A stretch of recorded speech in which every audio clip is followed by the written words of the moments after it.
Ang iyong mga sakripisyo, mga pagtitiis.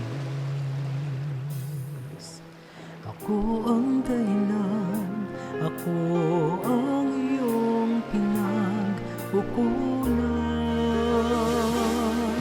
Ang iyong mga sakripisyo, mga pagtitiis. Ako ang dahilan, ako ang iyong pinagbubulan.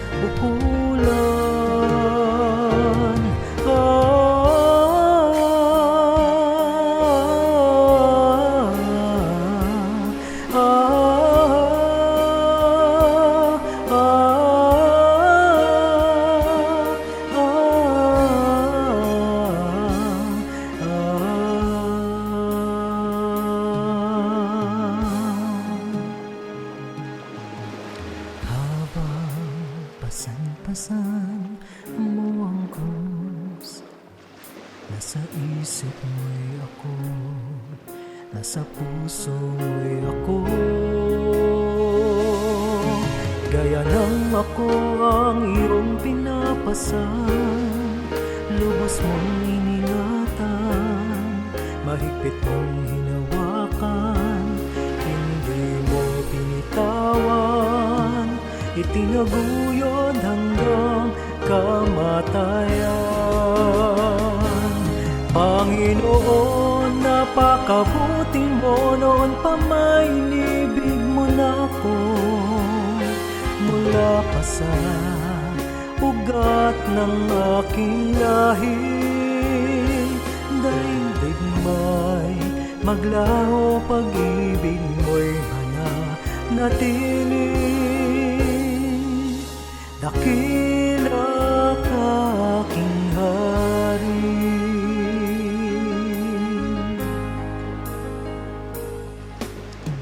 Habang pasan-pasan mo ang krus, nasa isip mo'y ako, nasa puso mo'y ako.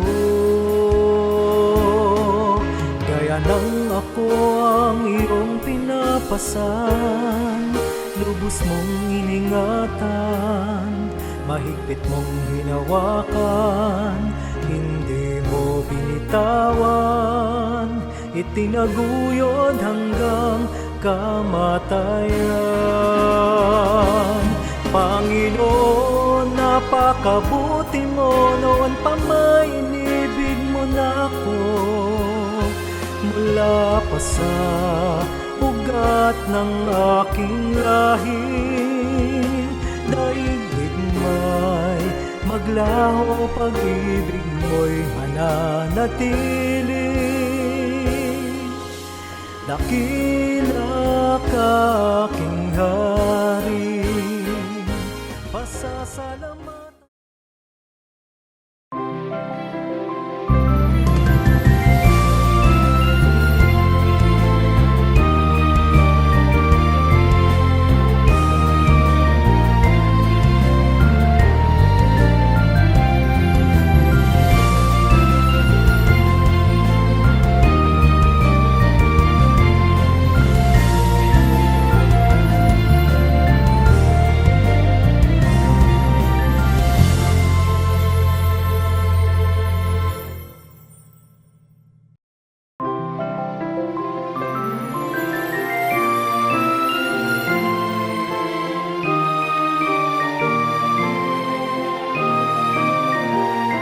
Magandang gabi sa aming mga taga-subaybay.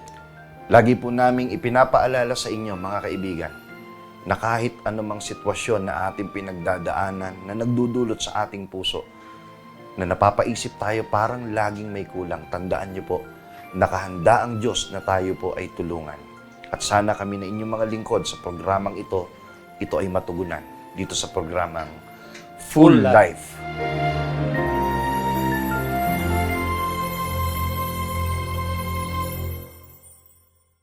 Good evening and welcome back sa ating mga viewers sa Evening programang Full Life.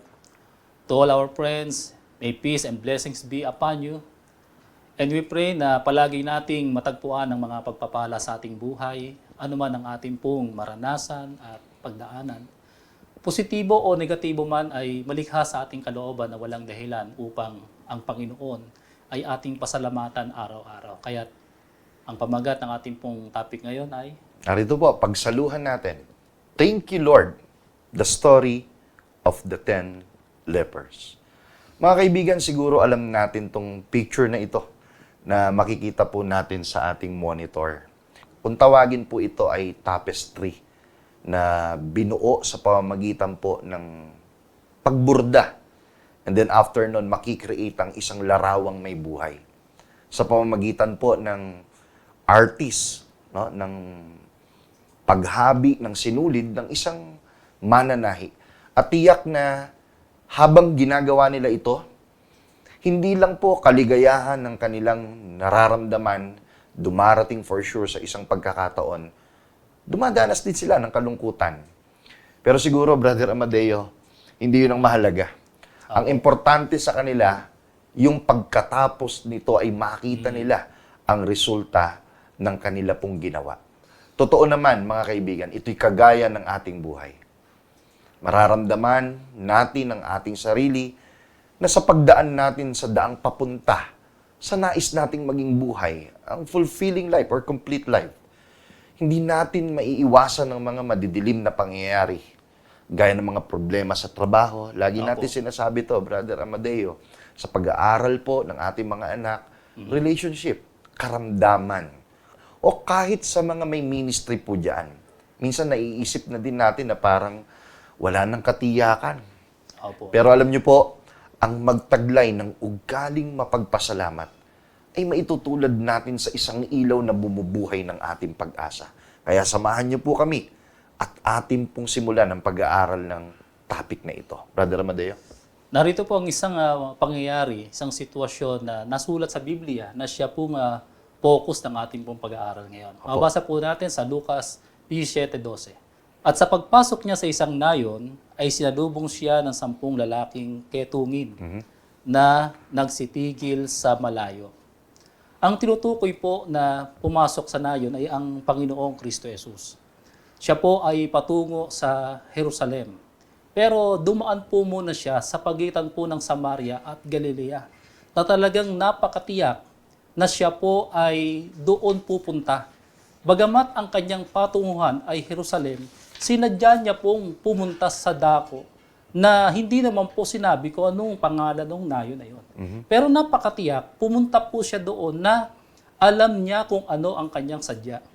At sa pagkakataong yun, mga kaibigan, ay nakita siya ng 10 lalaking may ketong.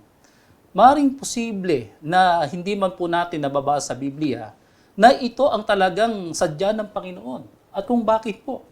Kasi ito pong 10 lalaking may ketong ay matagal nang naghihirap sa kanilang sakit, sa kanilang karamdaman.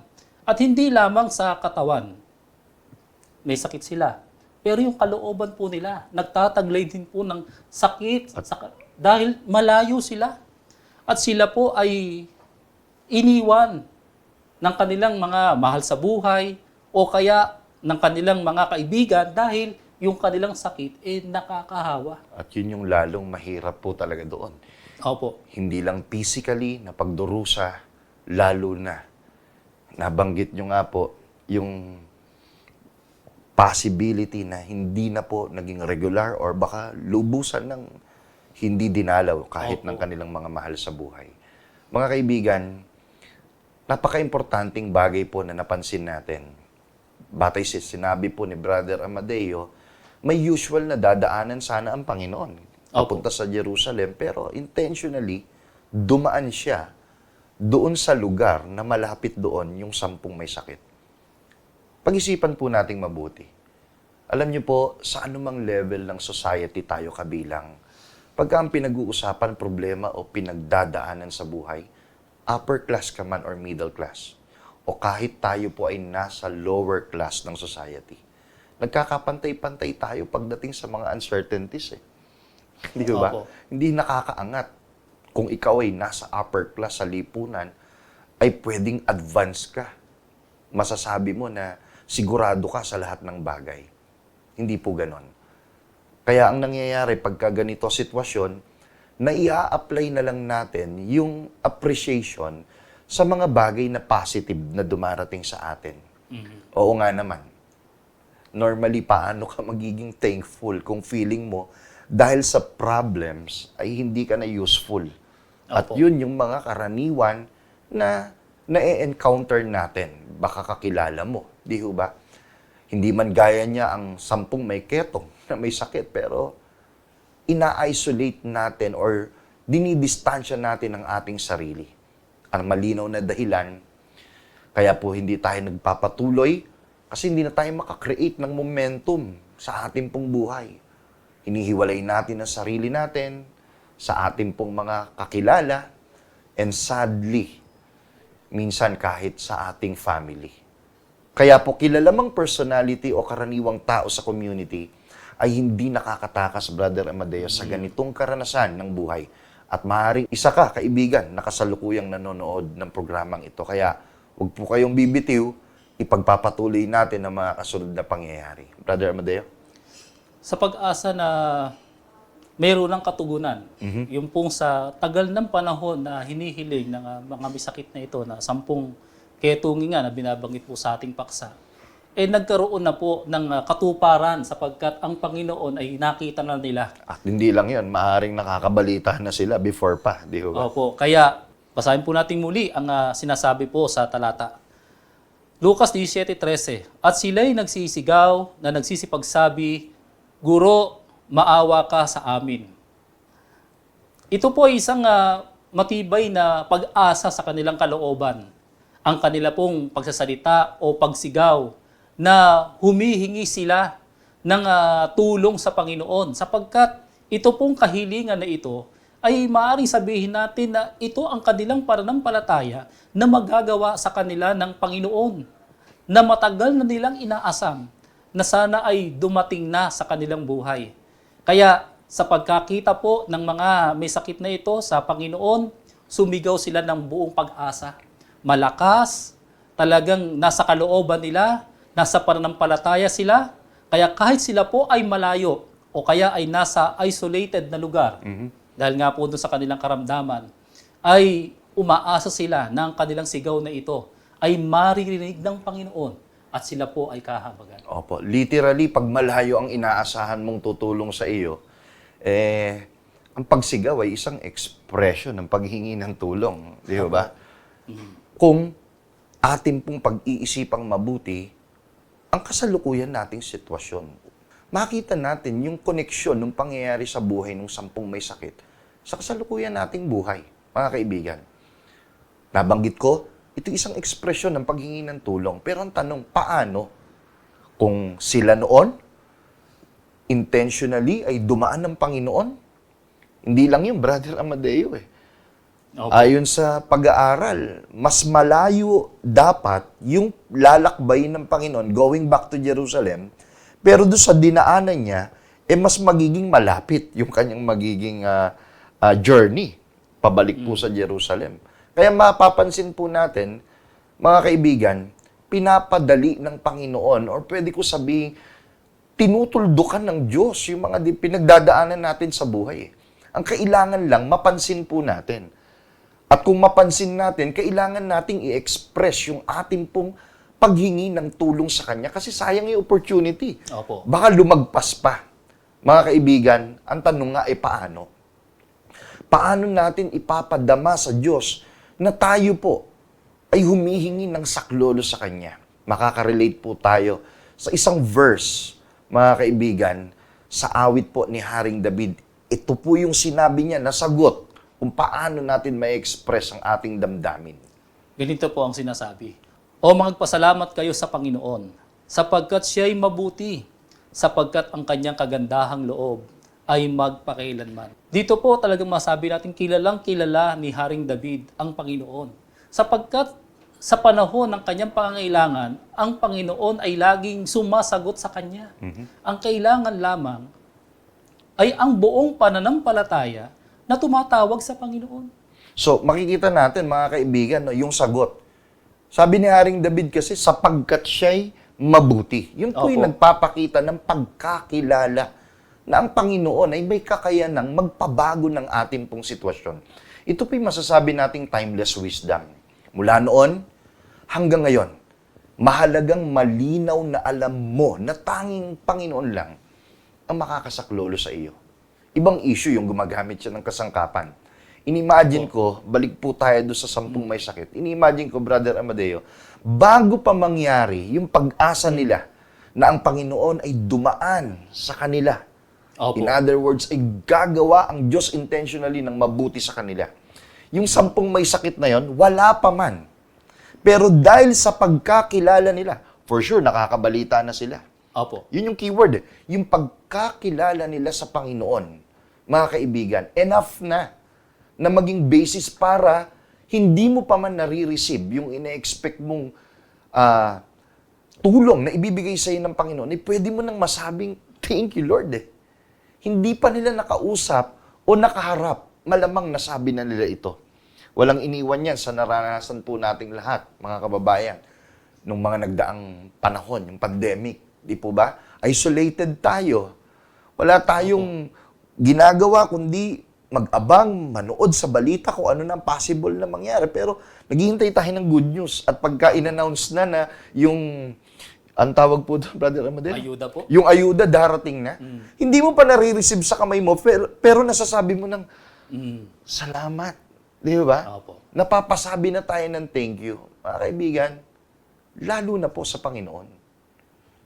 Bago pa natin asahan na siya ang may kakayanang tutulong sa atin, yung pagkakilala natin sa Kanya, na siya'y mabuting Diyos at tiyak na dadaan sa atin sa pinakamabilis na paraan, sa pinakamalapit na pagkakataon, gaano man kahaba ang panahon ng ating paghihirap, tutuldukan ito ng Panginoon. Kaya mga kaibigan, sana po makita natin, wag na wag pong mawawala sa ating kaisipan, ito ang way para ma-express natin ang paghingi natin ng tulong sa Kanya.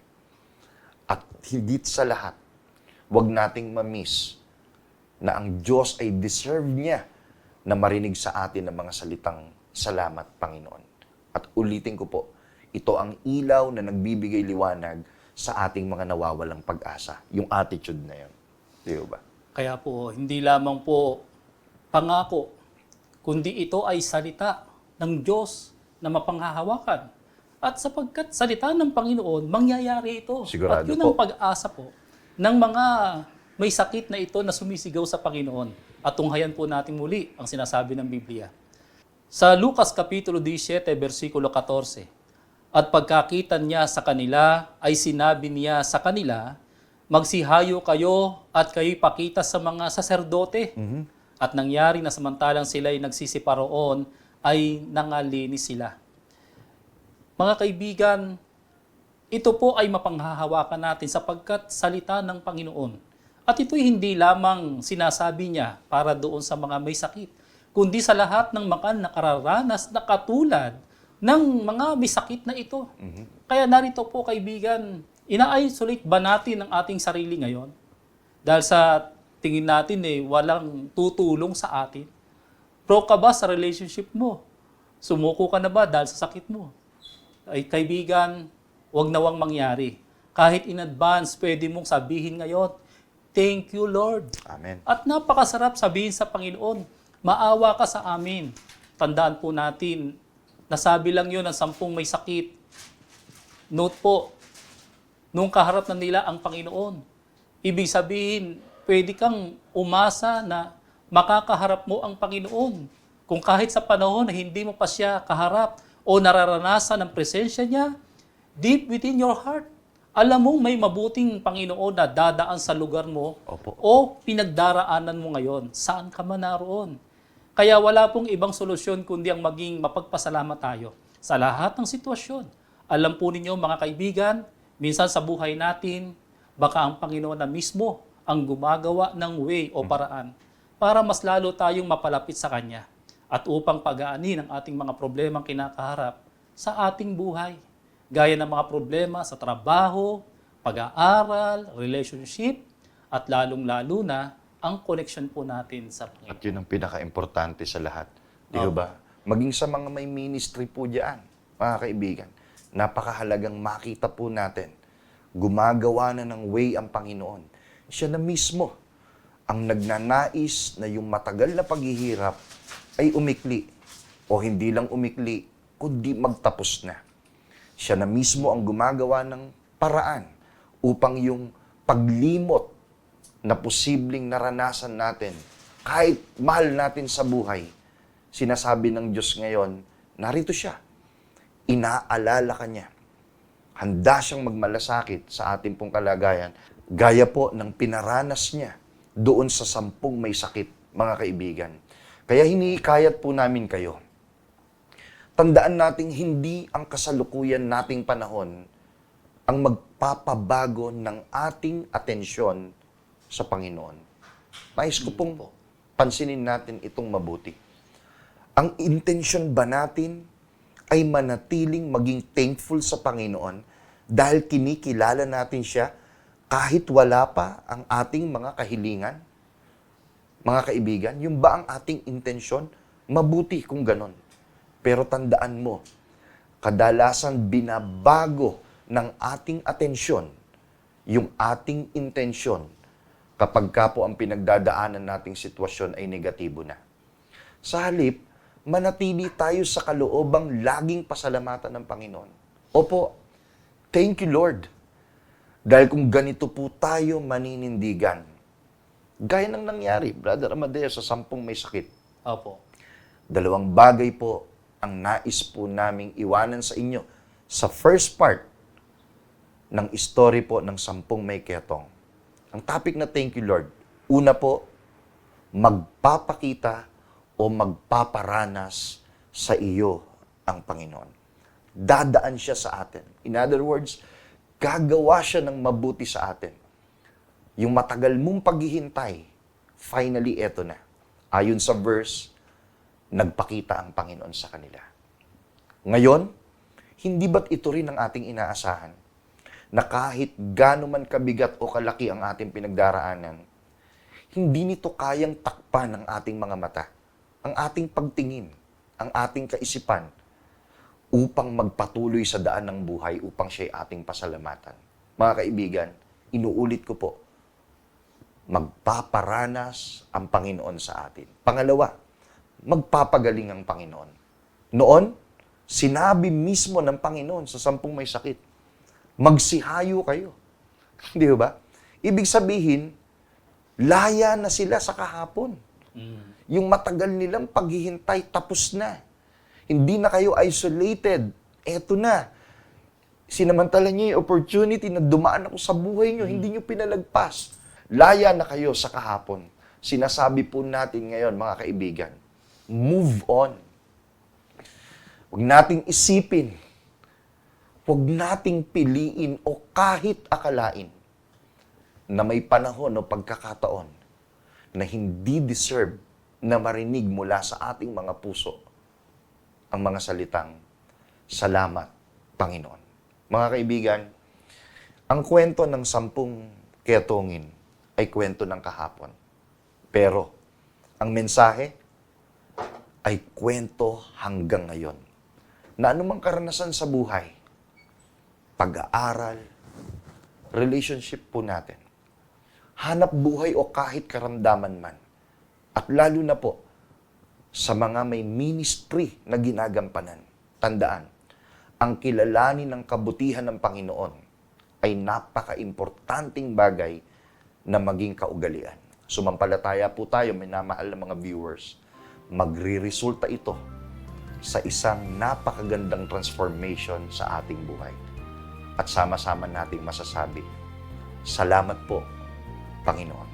Dito po nagtatapos ang first part ng kwento ng 10 ketungin sa topic na thank you, Lord. Lagi nating tatandaan, mga kaibigan, when God is all we have, surely we can achieve a full life. Magandang gabi po.